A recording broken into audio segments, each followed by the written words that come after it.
veterans. Yeah, to step out. Stars, I'm a fool for your love.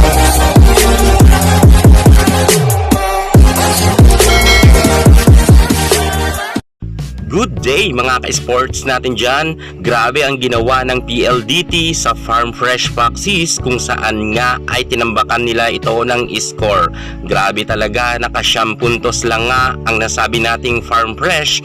Alam naman natin na ang promising rin na mga team dito sa PBL ay itong Farm Fresh. Tinalo nga nila ang isa rin sa mga malakas na team na Cherry Tigo, pero dito nga mga ka-sports natin dyan, pagdating nga sa PLDT ay mukha talagang hindi sila makaporma. Kahit meron nga silang Tricia Tubo at Caitlin Biray ay hindi ito umuubra sapagkat nga natatambakan talaga sila ng PLDT. Kinakailangan talagang magtrabaho nga ngayon ng mga players ng Farm Fresh kung gusto nilang manalo kontra sa PLDT sapagkat mukhang pinaghandaan nga ngayon ang Farm Fresh Foxes kung kaya hindi talaga sila makaporma nga sa PLDT. Pinipilit man ni Chini Arroyo, Caitlin Biray, maging si Bertolano ay wala pa rin itong magawa. Kahit idikit man lang nila ang score, mukhang napag-iiwanan na talaga sila sapagkat mainit nga itong si Davison. Kung saan natapos nga ang second technical timeout ay lamang na nga ng 6 na puntos or 5 puntos ang PLDT. Hanggang sa ngayon ay naghahabol talaga ang Farm Fresh Foxes.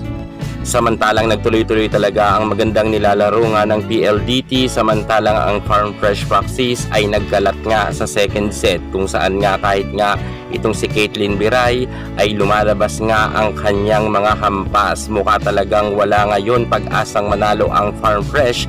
Nakakala nga ng karamihan ay talagang magtutuloy-tuloy nga ang panalo ng Foxes, pero sa PLDT ay hindi nga sila nakaporma. Winalis nga sila ng PLDT high speed hitters kung saan nga mga ka-sports natin dyan, tambak na tambak nga ang score ngayon. Grabe, hindi tayo makapaniwala na medyo humina na talaga ang Farm Fresh. Naka-12 lamang sila at 25 nga dito sa PLDT.